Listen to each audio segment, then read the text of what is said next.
네, 지금 이 시각 여러분이 주목할 만한 이슈 살펴보겠습니다. 서부지법 난동 사태에 배후로 지목된 전광훈 사랑제일교회 목사가 처음으로 경찰에서 조사를 받았습니다. 사랑제일교회와 전 목사의 집, 전 목사 딸의 주거지 등을 압수수색한 지 50일 만인데요. 끊임없이 관련성을 부인해온 전 목사는 이번에도 자신과는 무관하다고 주장했습니다. 최지원 기자입니다. 서부지법 난동 사태와 관련해 전광훈 목사의 일가까지 수사 대상을 넓혀 수사를 이어온 경찰이 전 목사를 처음으로 소환했습니다. 사랑제일교회와 전 목사의 집, 전 목사 딸의 주거지 등을 압수수색한 지 50일 만입니다. 적용된 혐의는 특수건조물 침입과 특수공무집행방해 교사입니다. 전 목사는 서부지법 난동 사태와는 관련이 없다는 입장을 강조하면서 첫 조사를 받았습니다. 전 목사는 지난 1월 난동 당일 자신은 광화문에서 저녁 7시 반에 집회를 마치고 집으로 돌아갔다며 난동 교사는 불가능하다고 주장했습니다. 교회 돈으로 서부지법 난동 구속자들의 영치금을 냈다는 혐의에 대해서도 부인했고 구속된 사랑제일교회 특임 전도사 2명과도 관련이 없다고 주장했습니다. 그러니까 내가 5년 전에 은퇴를 했는데 무슨 교회 재정이나 또 무슨 영치금을 보낸 거나 그걸 내가 어떻게 알겠어요. 하지만 경찰은 전 목사가 자신의 메시지를 따를 것을 예상하고도 설교 등에서 국민 저항권을 언급해 시위대의 법원 난입을 부추겼다고 보고 있습니다. 전 목사는 또 측근과 보수 유튜버들에게 자금을 지원해 시위대의 법원 난입을 부추긴 혐의도 받는데 이와 관련해 앞서 조사를 받은 보수 유튜버 신혜한수 신혜식 대표는 윤석열 대통령실 행정관과 나눈 문자를 공개하며 이들이 진짜 배후라고 주장하기도 했습니다. 전 목사는 지병을 이유로 조사 2시간여 만에 귀가했는데 경찰은 조만간 추가 소환한다는 방침입니다. 연합뉴스TV 최주원입니다. 네, 서부지법 난동의 배후를 수사하고 있는 경찰이 전광훈 사랑제일교회 목사를 오는 21일 다시 소환할 예정입니다. 서울경찰청 안보수사관은 특조건조물 침입 교사와 횡령 등의 혐의로 전 씨를 오는 21일 피의자 신분으로 다시 불러 조사하겠다고 밝혔습니다. 전 씨는 오늘 오전 10시 횡령 혐의 등에 대해 경찰 조사를 받았지만 건강상의 이유로 약 2시간 40분 만에 귀가했습니다. 경찰은 전 씨가 자신의 최측근들을 가스라이팅해 조직적인 지시체계를 운영하면서 서부지법 난동을 지시하고 교회 자금을 이용해 난동 가담자들의 영치금을 지원했다고 의심하고 있습니다. 네, 지난주 치러진 대입수능 시험 문제에 대한 이의 신청이 670건 넘게 접수됐습니다.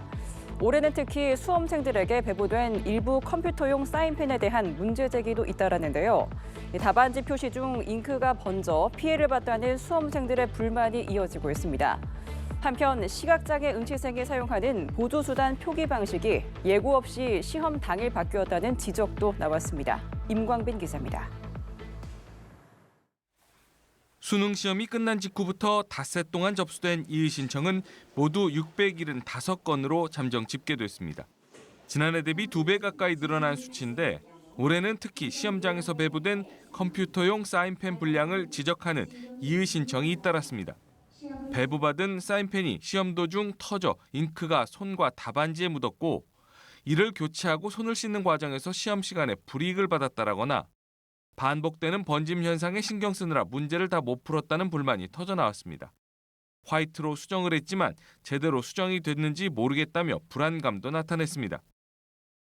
2번을 찍어야 되면 1번, 3번까지 계속 애기 이렇게 번져서 처음에는 그냥 키로 계속 지우면서 하다가 안 될 것 같다 싶어서 중간에 빠르게 OMR 교체하고 스타트부터 살짝 말렸다 이런 느낌으로. 일부 수험생은 시험 도중 감독관에게 알리고 사인펜을 교체받거나 감독관이 보는 앞에서 새 답안지에 답을 옮길 수 있도록 조치한 것으로 전해졌습니다. 교육부도 이 같은 문제를 파악하고 있다면서 한국교육과정평가원과 함께 수험생 불이익이 없도록 채점 과정에서 면밀히 살펴보겠다고 밝혔습니다. 한편 이의 신청 게시판에는 시각장애 응시생이 사용하는 보조수단의 표기 방식이 예고도 없이 시험 당일 바뀌었다는 지적도 나왔습니다. 올해 수능 시각장애 응시생은 13명이었습니다. 이에 평가원은 수험생들의 읽기 청해도를 높일 수 있다는 전문가들의 의견을 반영한 것이라고 해명했습니다. 연합뉴스TV 임광빈입니다. 천안 이랜드 물류센터에서 발생한 화재는 진화됐지만 주민들의 2차 피해가 확산하고 있습니다. 인근 주민들은 매캐한 냄새 때문에 고통을 받고 있는 것은 물론 날아든 분진에 출하를 앞둔 농작물을 모두 버릴 상황에 놓였습니다. 천안시는 이곳을 포함해 모두 2개 마을 25만여 제곱미터 농경지에서 작물 피해가 발생한 것으로 집계했습니다. 김교희 기자가 보도합니다. 화재가 발생했던 천안 물류센터에서 400여 미터 떨어진 배추밭. 김장철을 앞두고 속이 꽉 찬 배추가 그대로 묻혀 있습니다. 겉으로는 멀쩡해 보이는데 배추 속을 살펴봤습니다. 이파리 군데군데 거무스레한 이물질이 붙어 있습니다. 화재 당시 날아온 분진과 단열재 등 각종 잔재물이 배추 곳곳에 남아 있습니다.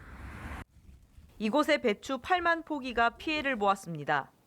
이번 주 출하를 앞두고 이 배추를 모두 버려야 하는 상황. 정말 눈물밖에 안 납니다. 지금 현 상태에서 제가 드리고 싶은 거는 제가 자식과 같이 키운 이거 농산물을 이렇게 한순간에 그냥 다 버린다는 게 진짜 마음 아픕니다. 천안시는 이곳을 포함해 모두 2개 마을 25만여 제곱미터 농경지에서 작물 피해가 발생한 것으로 집계했습니다. 꼬박 이틀하고도 12시간을 더 탄 대형 화재에 인근 아파트 주민들도 불편함을 호소합니다. 환기죠. 아무래도 문을 열면 일단 냄새가 나니까 오히려 몸이 안 좋을까 봐 문을 닫고 생활하는 게 제일 불편하죠. 아무래도. 화재 열기로 주변 전신주에 전선이 녹으면서 일대 공장에서는 전력 공급이 끊기는 등 2차 피해가 잇따랐습니다. 자치단체는 추가 피해를 막기 위해 한국전력공사 등 관계기관과 복구 작업에 나섰습니다. 읍면동 행정복지센터를 통한 피해 조사도 이뤄지는 가운데 도로 잔여물 정리와 관로 등 공공시설 파손 여부 점검도 진행할 예정입니다. 경찰은 화재 건물 내외부 CCTV를 확보해 분석에 들어갔습니다. 한편 오는 21일에는 정확한 화재 원인 조사를 위해 경찰과 국립과학수사연구원 등 관계기관 합동감식이 진행될 예정입니다. 연합뉴스TV 김규희입니다. 지난해 서울 구로역에서 작업열차 2대가 충돌해 3명의 사상자가 나온 사고는 인재로 밝혀졌습니다. 당시 희생자들이 서 있던 작업대가 옆 선로를 침범한 게 직접적인 원인이지만 구조적인 문제도 있었는데요. 작업을 위해 잠시 운행을 멈추는 통제 체계가 없던 것으로 드러났습니다. 작업 계획 수립과 철도 운행 안전관리 협의 역시 사전에 충분히 이루어지지 않았습니다. 곽준영 기자입니다. 열차 측면이 크게 파손돼 있고 작업대는 금방이라도 떨어질 듯 기울어져 있습니다. 지난해 8월 열차 간 충돌로 숨진 30대 노동자 2명과 크게 다친 40대 작업자가 타고 있던 전기 설비 차량입니다. 참변이 발생한 지 1년여 만에 나온 최종 조사 결과 사고는 여러 원인이 겹친 전형적인 인재였습니다. 당시 구로역 9번 선로에선 전철에 전기를 공급하는 전차선 보수 작업이 이루어지고 있었습니다. 전기 설비 차량의 작업대가 바로 옆 10번 선로를 향해 2.6m 길이로 펼쳐져 있었고 이를 시속 85km로 달리던 선로 점검차가 들이받았습니다. 사전 승인도 없이 작업대가 안전을 위한 한계선마저 90cm가량 넘어 옆 선로를 침범한 게 결국 화를 부른 겁니다. 구조적으로 안전관리 체계가 미흡했던 것도 문제였습니다. 주로 KTX가 달리는 구로역 10번, 11번 선로에선 열차 운행 차단이나 작업을 위해 잠시 운행을 멈추는 통제 체계가 없던 것으로 드러났습니다. 작업 계획 수립과 철도 운행 안전관리 협의 역시 사전에 충분히 이루어지지 않았습니다. 사고 조사 당국은 콜에 승인된 범위에서만 작업이 이루어지도록 관리 체계를 강화하라는 내용 등의 안전대책 마련을 주문했습니다. 권고사항이 현장에서 신속히 이행되도록 지속적으로 점검할 계획이고요. 또한 유사 사고가 재발하지 않도록 관리 체계를 강화하고 작업자들이 임시 열차 운행 계획 등을 반드시 사전 확인하고 열차 간 충돌 위험을 차단하기 위해 경계 표지 등을 설치하라고도 권고했습니다. 연합뉴스TV 곽준영입니다. 네, 올가을 들어 가장 추운 날씨가 찾아온 가운데 한라산과 홍성에는 첫눈도 내렸습니다. 내일도 전국이 영하권을 보이며 춥겠는데요. 서울은 영하 2도, 파주와 철원, 춘천은 영하 5도를 밑돌겠습니다. 이번 추위는 낮부터 기온이 오르며 차차 추위가 풀릴 전망입니다. 이마경 기자입니다. 나무 위로 하얀 눈이 흩날립니다. 충남 홍성군에서 관측된 올가을 첫눈입니다.